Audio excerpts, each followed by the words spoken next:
Hello,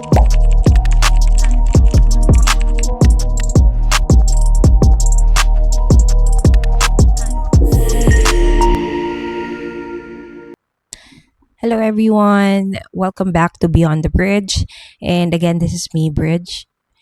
And for today's episode, actually, I'll make it short kasi I'll just share some thoughts lang lately. So, a lot of you who already watched the previous episode na about my love stories. So, random lang naman din yun. And I mentioned that lately nga, parang hirap na hirap akong, mag-contemplate ng mga topics. Although I have a lot of ideas, I have a lot of, files na or marami na akong topics and naayos ko na siya actually lahat ng sequence, lahat ng guide. But, there are sometimes talaga na parang you can't start on something na may part na ganun. And, yun nga, gusto ko rin naman na lagi naman din unfiltered or raw yung mga videos ko. I am really trying because I just want everything naturally. Kumbaga when I upload something, when I share something, parang gusto ko yung genuine na story talaga. So, gusto kong magstay sa ganong branding. Kaya, minsan, when I record something or some topics, honestly, it's from the heart and from the experience talaga. From my experience, what I am experiencing lately. And I really love to share it because hindi lang dahil gusto ko lang i-share yung private life ko or something about me. I just want to share the wisdom, the thoughts, yung mga bagay din na nagkamali ako at natutunan ko from that. So, gusto ko lang talaga siya na parang raw lang lahat, na parang lang ako nagkukwento sa mga kaibigan ko. And, kahapon or kagabi, actually di ko masasabing gabi, but parang mga madaling araw, masasabi ko siguro nag-emote-emote ako, nagpe-pray ako kasi feeling ko lately I am having anxieties na naman. I'm experiencing a lot na naman. My heart is not really at ease, I can say. My heart is not okay. May mga actually may mga little problems in life. That's normal. May mga bagay din na nade-delay. May mga bagay na minsan gusto kong makuha pero hindi ko nakukuha. May mga relationship na hindi na naayos. And siguro, yun yung nakaka-pressure sa akin lately. That is why I am so distracted. And ako, gusto ko lang kasing i-feel yung moment na to eh. I don't want to pressure myself to be okay. Gusto ko, kumbaga, gradually, ako magiging okay. Okay? Kasi, minsan, bilang tao, hindi mo naman talaga maiiwasan na hindi ka maging okay because there's a lot of pressure around you. Sa work, being a mom for me, sa society, sa friendship, sa circle, kung ano mang meron kang circle. And there are times that you are really happy when you are with other people that you really love or the most important people in your lives. When you're with them, you're happy, you're okay. And then, me kasi, I have this, siguro, ito yung pet peeve ko sa personality ko eh. I want to figure it all by myself lang. So, there are times that I really don't want to share something to everyone because I deal with every feelings that I am experiencing right now. And actually, natutunan ko na dati or lagi ko minimension from my previous podcast or previous episodes na you always try to open up with your friends, and experiencing it now na parang it's really hard to be honest with your feelings dun sa mga taong importante sa'yo. They always see you as, you're happy, you're okay, because you don't really want to ruin someone else's happiness, or you don't want to ruin a momentum in a circle. That is why you sometimes choose to just, laugh it off with them. Pero minsan ang bigat-bigat na. Alam mo yung feeling na parang ang saya-saya mo when you are with other people na nakakasaya din naman talaga sa'yo. But when you go home and then you're alone na, there are times na parang ang dami nang pumapasok sa isip mo, sumasagi sa isip mo. Mostly, kahit na minsan busy ka rin, talagang may distraction pa rin na minsan pumapasok. And that's normal. Kasi tao lang naman tayo. Our hearts, hindi siya stable. So, good thing lang din kasi dahil sa dami ng natutunan natin bilang tao, siguro nababalance na lang ang puso natin because of our brain. Kasi, yun nga, there's a lot of times din na parang feeling mo uncontrollable na yung feelings mo, yung puso mo. But here comes the brain na parang will tell you na, okay, you need to balance everything. Hindi naman po pwedeng laging feelings. So, yun nga, going back to the madaling araw feelings or madaling araw moments of mine, I am praying something to God na parang sobrang bigat ng puso ko because there's a lot of things happen this year talaga eh. And I'm always trying to be okay because I need to. Hindi ako pwede kasi malugmo sa isang bagay because hindi ako makapag-continue or hindi ko ma-move forward yung buhay ko if I stay with that kind of state. No, I prayed. Tapos umiyak ako. Actually, hindi ako makatulog na naman this past few days. I don't know why. I know na wala naman akong ganong kabigat na problema lately, but I just have a lot of regrets, I think, sa mga nangyari before or this year. Sobrang dami lang talaga nangyari. And umiyak ako. Iyak lang talaga ako ng iyak. Kasi, pag naaalala mo yung mga bagay na hindi mo na kaya ibalik, tapos, hindi mo maamin sa sarili mo, may mga bagay ka na hindi na maamin sa sarili mo.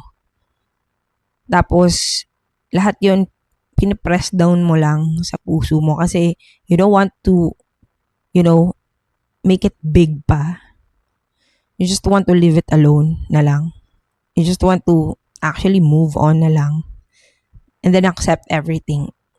And the hardest part, in moving on is, accepting things. That's the hardest part to do. Yung tatanggapin mo yung mga bagay na nangyari. Because number one, there's a lot of guilt then. There's a lot of regrets.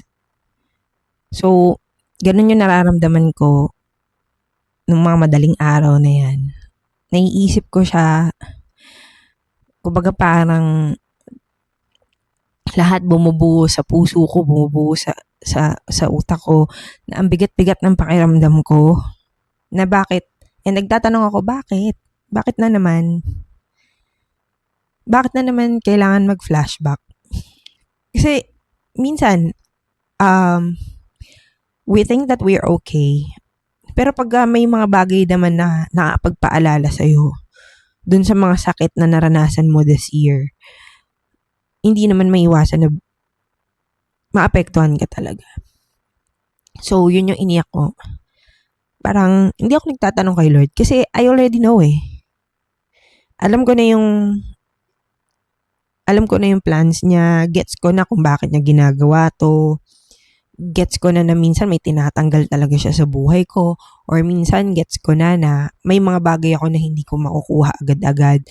And I really understand all of it. But the heart is the problem because it's not really easy to control. Aminin natin yan. There are times that it's not really easy to control. And ako, madalas yan din ang problema ko. So, I prayed. And yung prayer na yun, hindi siya yung prayer nga na nagtatanong as I said. Yung prayer na yun is, I am just ranting. Tapos, pinagpipray ko lang na, please, just remove it. Parang, I'm just praying na, Lord, alam ko na you can't really remove everything ng isa lang. You are the God, the powerful God, but you gave us free will nga, and hindi mo kayang kontrolin yung feelings namin. Hindi mo kayang kontrolin yung decisions namin.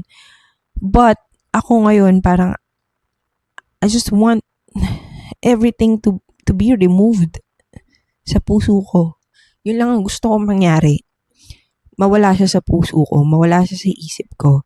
I know it's really impossible at this moment, but ayoko lang mawala yung eagerness ko sa mga bagay na hindi ko na talaga makukuha at hindi na talaga para sa akin.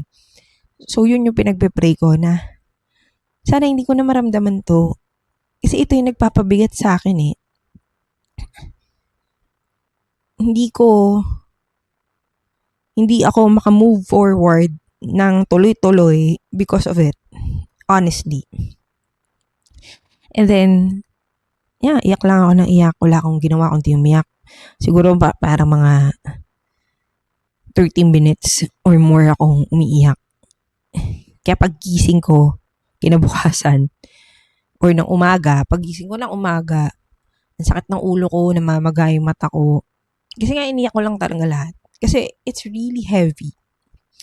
And then, when I opened the Bible, okay, noong una wala pa akong makita eh. But you know what? Ito yung gusto ko rin i-share. There are a lot of times na parang, alam mo, ang ganda-ganda rin na meron akong verse of the day. Kasi there are times na parang feeling mo, doon ka na sinagot ni Lord. So, there's a verse that really hits me. So, Proverbs 4 verse 23, it says, above all else, guard your heart, for everything you do flows from it. So, I cannot say na parang that's the definite answer that I am asking. But, for me, it just reminded me something na, as I said, it's normal to feel something when you are, struggling with something, or when you are struggling with your feelings. But yeah, we all need to learn how to guard our heart. Kasi nga ang laking part ng puso natin, ng damdamin natin sa buhay natin. So, it's really true that everything we do flows from our heart. Lahat ng ginagawa natin at sa work pa yan, career, family relationships, when you actually use your heart, 'di ba? Kumbaga lahat ng aspeto ng buhay mo, kailangan nandoon yung puso mo eh. Kaya madalas, iniiwas ko din yung sarili ko dun sa mga problema talaga. Or yung mga topics na hindi nakaka-help minsan sa anxieties ko. Minsan umiiwas din ako muna sa rants ng iba. And I'm really sorry about this kung meron akong mga kakilala na hindi ko masyadong, alam mo yun, hindi ako masyadong nagda-dive in dun sa sa mga negative na rants, negative stories.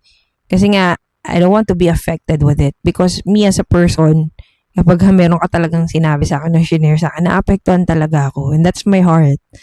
That's how Bridge really, feel when someone is actually, going through something din. And then, sasabihin mo sa akin, madali ako maapektuhan din. Hindi lang dahil nakaka-relate ako, but pag mahal ko kasi talaga yung isang tao, talagang kung nalulungkot siya, nagagalit siya, ganun din yung mafe-feel ko.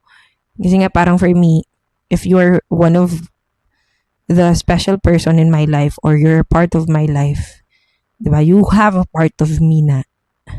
So, affected na rin ako dun. Ganun din kasi yung emotions ko.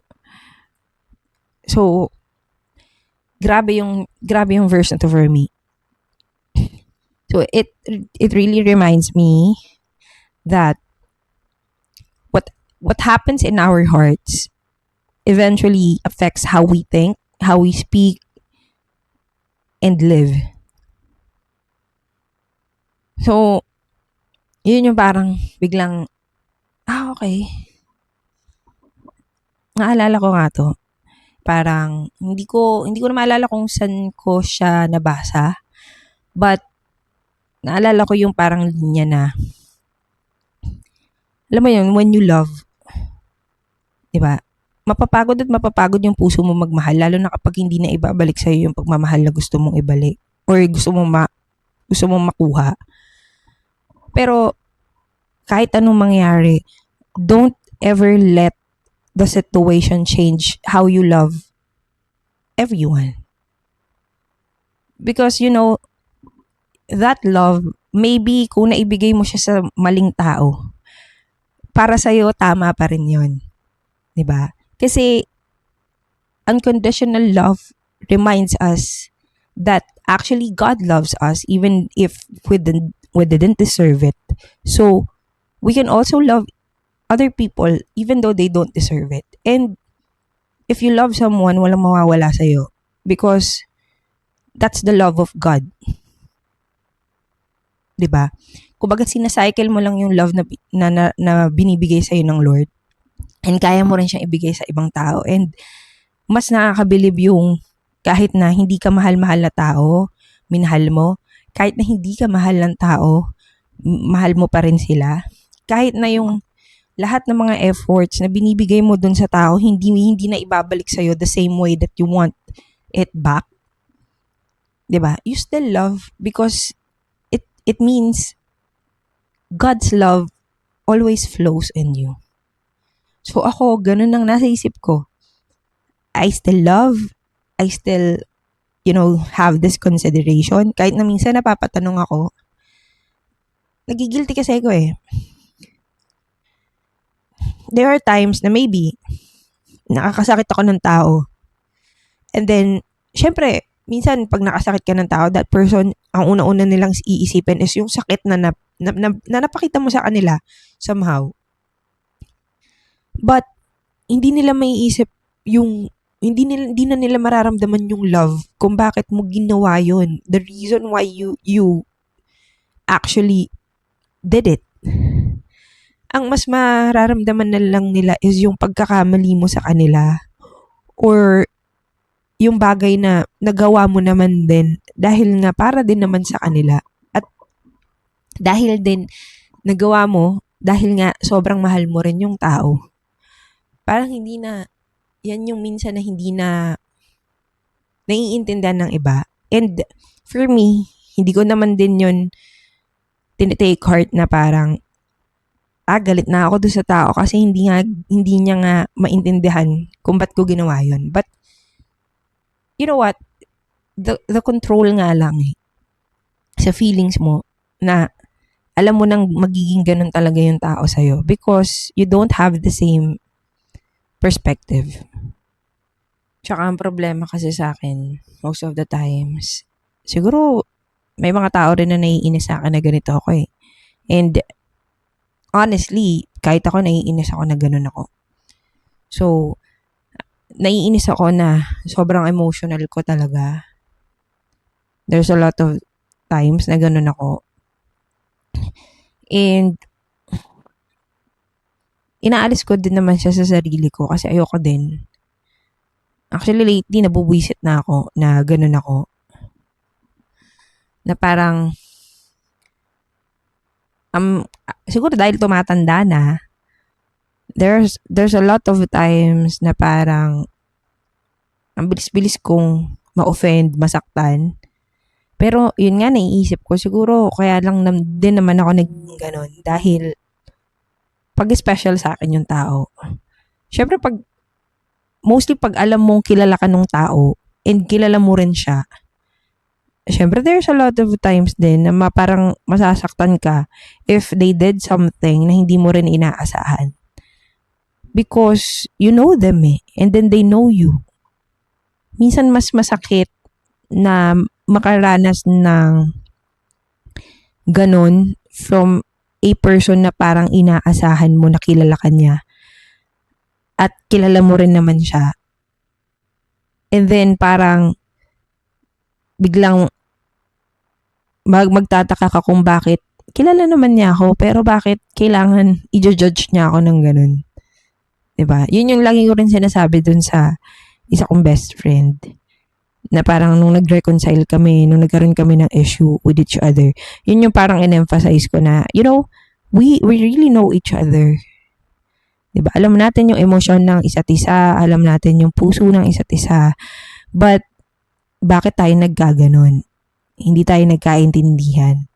So the most important thing na talagang dapat meron kayo sa bawat relationship nyo with other people is, if you know that person, if you know someone, di ba? Yun yung lagi nating i-consider. Di ba? Minsan, yung emotions natin, naiinis tayo, nagagalit tayo, nadidisappoint tayo. That's normal. But, yun din yung natutunan ko always take time to revisit the moments that you had together. And then, remember how you know that person. Diba? Kasi minsan naman din, kahit kilala ka na rin naman nila, we still need to be considerate with, kahit nakilala ka na nila, alam mo kilala ka na nila, they also have emotions, siguro, to deal with. So, baka, kaya rin nagkaka-conflict is because, minsan nakakalimutan din nila kung paano ka nila nakilala. And, aminin natin sa sarili natin, ganun din naman tayo minsan. So, ako, ayoko mapagod magmahal actually. Me as a person, siguro lahat na ng love language, nasa akin na time, efforts, gifts, appreciation. Kaya ko ibigay lahat yan And, masasabi ko na pag binigay ko yan sa ibang tao na mahal ko, hindi ko din pwedeng i-ask sa kanila na ganun din ang ibigay nila sa akin. And it's just me. Na parang, ganun ako So, yun yung ibibigay ko. And then, not asking something in return, but I will still give. But, yun nga, bilang tao, there are a lot of times lang siguro na naitatanong ko sa sarili ko na, do I still need to be like this? Do I still need to be considerate to others? To be, that my effort for others? Give everything to others and then not receiving the efforts or the love that I gave to them in the same way that I really want to. Parang ganun. Pero nasa isip ko pa rin nagbabattle pa rin yung isip at puso ko na, yeah, there's a lot of times na you just need to limit it. Ako pag may mga tao na nakaka-appreciate nung binibigay ko, nung pinapakita ko, sobrang mas minamahal ko sila, mas binavalue ko sila. And dun lang sa little ways na yon, kahit na hindi mabalik sa akin ng sobra lahat ng bagay na ginawa ko, kahit hindi rin ganun kagrabe yung binalik sa akin. Minsan nga kahit presence lang okay na sa akin eh. At saka, ano na sa akin yon, kumbaga, napaka-special na ng buhay ko kapag you show up for me. 'Di ba? I feel, I feel important. I feel na parang binigyan mo ako ng oras. That's really matter to me. Kasi hindi naman ako materialistic na tao eh. Matampuhin ako, but yung tampu ko kasi, kung sino yung mga nakakilala sa akin, alam nila to. Yung tampu ko kasi, tampong lambing yun, hindi ako nagtatampo na sobrang galit na galit na ako sa'yo or something. Pag nagtampo ako, ibig sabihin napaka-special mo sa akin. Pag nagtampo ako sa'yo, ibig sabihin, you mean a lot to me. Na hindi kumpleto ang araw ko or yung mga special days ko kapag wala ka. Yun. Hindi ako mapapalagay kung hindi kita nakikita, naririnig, or hindi tayo nakapag-usap. Kasi ang mga love language naman na gusto kong ma-receive, for me ex mo yung gift. Kasi hindi ako, kumbaga materialistic nga. Hindi ako materialistic na tao. Minsan nahihiya pa ako makareceive ng something sa isang tao. Kaya pagka nakareceive ako ng mga bagay-bagay, sobrang OA ko. Kasi nga, hindi ako madalas makareceive ng ganun. So, pagpasensyahan niyo ako sa mga ganun if yung mga nakakilala sa akin. Ang OA ko pag nakaka-receive ako ng something. Pero, i-ex mo yun sa mga love language na gusto ko ma-receive. Sa akin, sobrang precious na ng time, ng effort. And, kahit nga hindi mo ko appreciation din, hindi masyado. Siguro mga nasa 50%. Kasi kahit na hindi mo ko punahin or hindi mo ko i-praise or hindi mo ko purihin into something, okay lang sa akin yun. Ang pinaka nagva-value sa akin, time. Yes, and touch din. Kasi matouch din naman akong tao. Yeah. I really love, parang nakaka-comfort sa akin kapag nahahawakan ko yung balikat ng isang tao, na nahahag ko siya. Kahit kanina to in general to, friends, loved ones, family. Yung malaking bagay sa akin yung ganun. Kasi, may pagkaklingi nga ako. So, hindi rin ako mahirap patawanin. Yan, minsan humor. Sobrang lakas na ng dating sa akin nun, na matatawa ako. Kaya minsan may times na, kahit na ang bababaw ng mga jokes, ang bababaw ng mga bagay na naririnig ko, sobrang tawang-tawa ko. It's not just because of the jokes or the humor. Tuwa ako siguro dahil din sa person na nagbibitaw nun. Because that person siguro was really special to me. So, kapag nakita nyo na tawang-tawa na, ibig sabihin, diba? Hindi lang yun dahil sa jokes nyo or sa humor nyo. It's just because I really love the moment that we have time together, that we have time to talk about many things or random things. Yeah. It's really priceless. Parang napaka-genuine for me na mga ganong conversations. Lalo na kapag nagtatawanan kayo tapos may mga napapag-usapan kayong masasaya. Precious na sa akin yan. Lahat yan memorable sa akin. And that is also the reason why lately I really love taking pictures, taking videos, because for me, memories means a lot.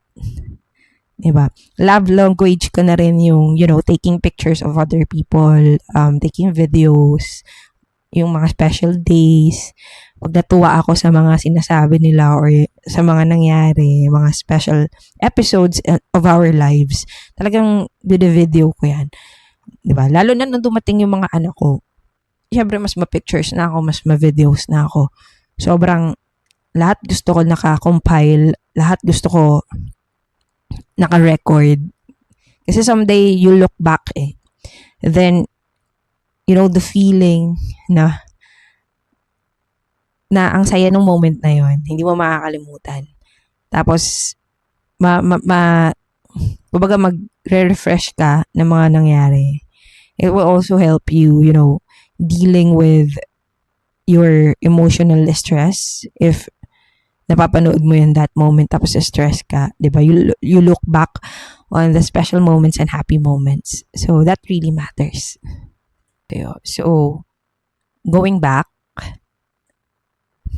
'di ba? Naiisip mo na magmamahal ka na magmamahal. It's okay to love, to give everything. But don't don't forget to protect your peace, values, and emotions. When there are times talaga na parang you feel like wala na nangyayari. Okay.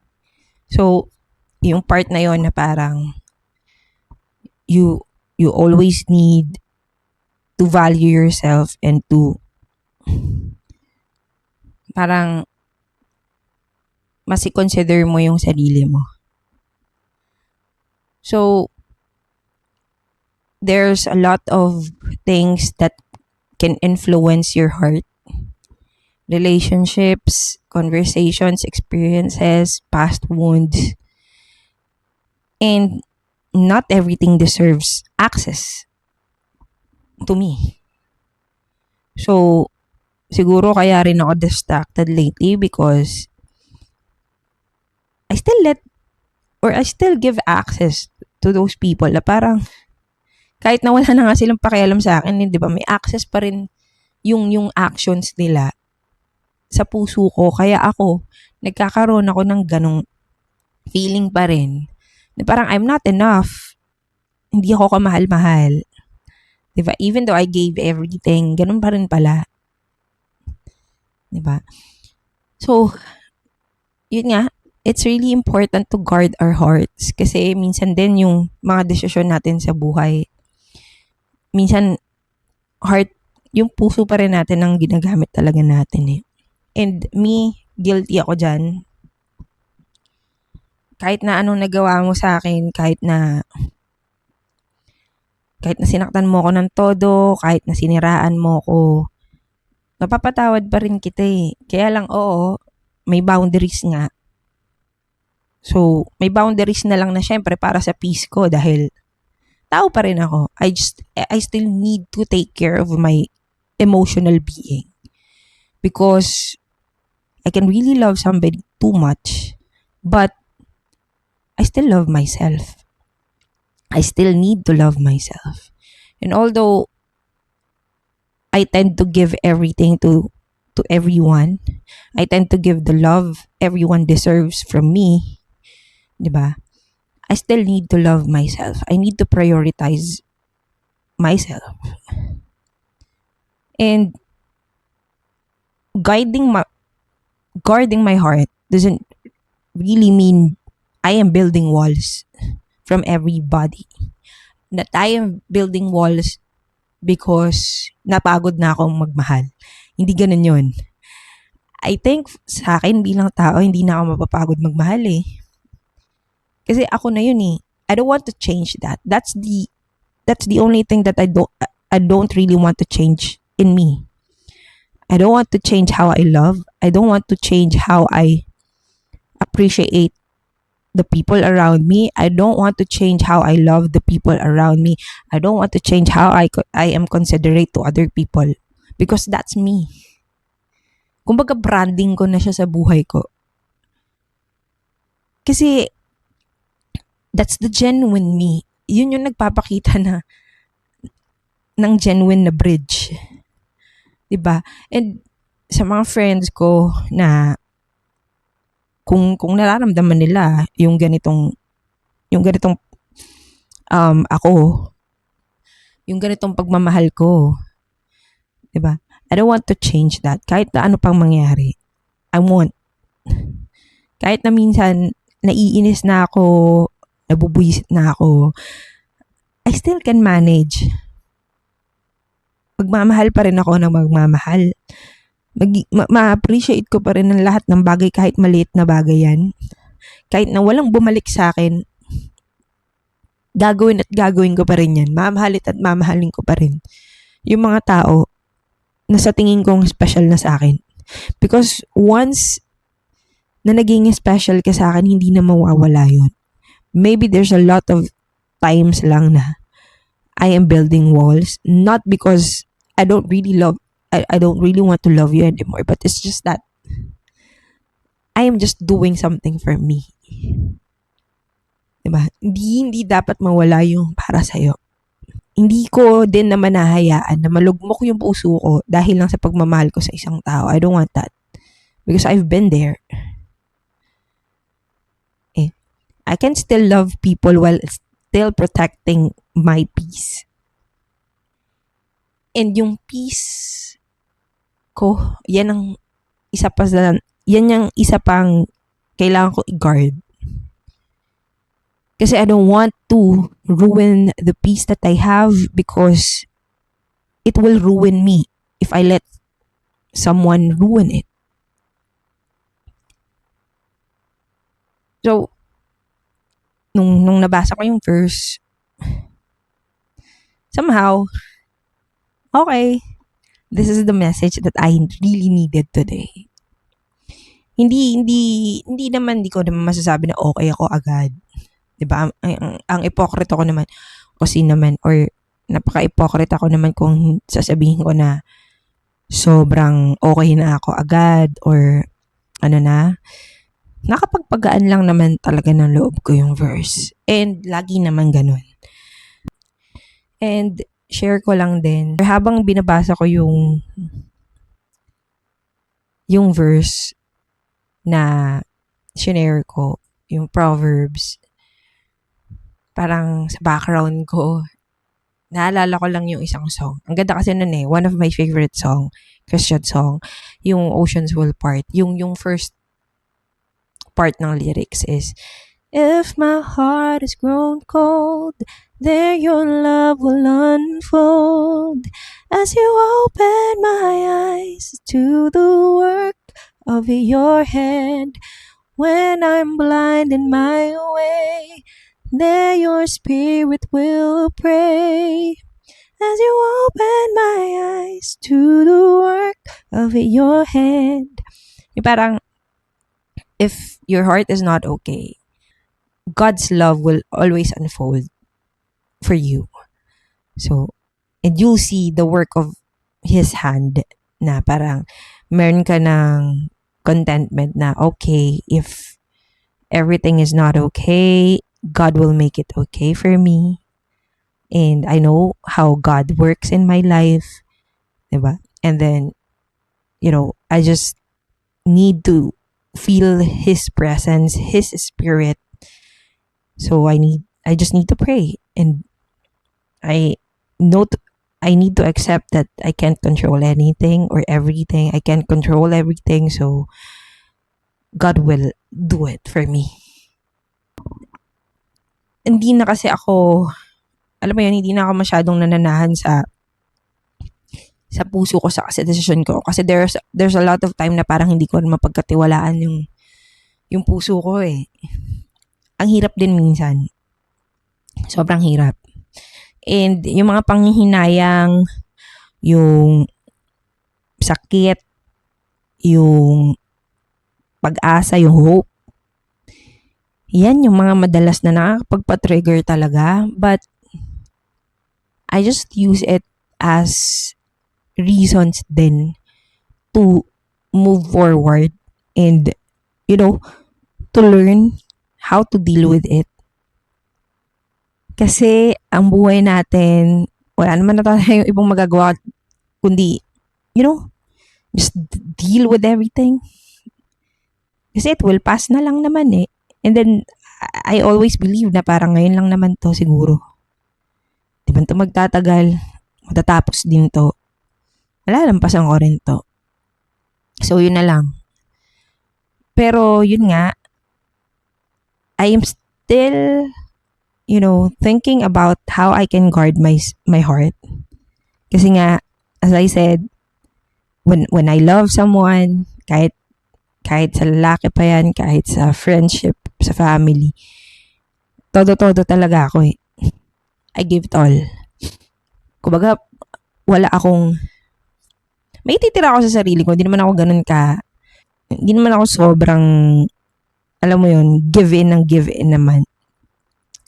Siyempre, may titira naman ako sa sarili ko, but yun nga, masarap sa feeling kasi yung parang ako yung nagbibigay ng effort, ng appreciation sa mga tao.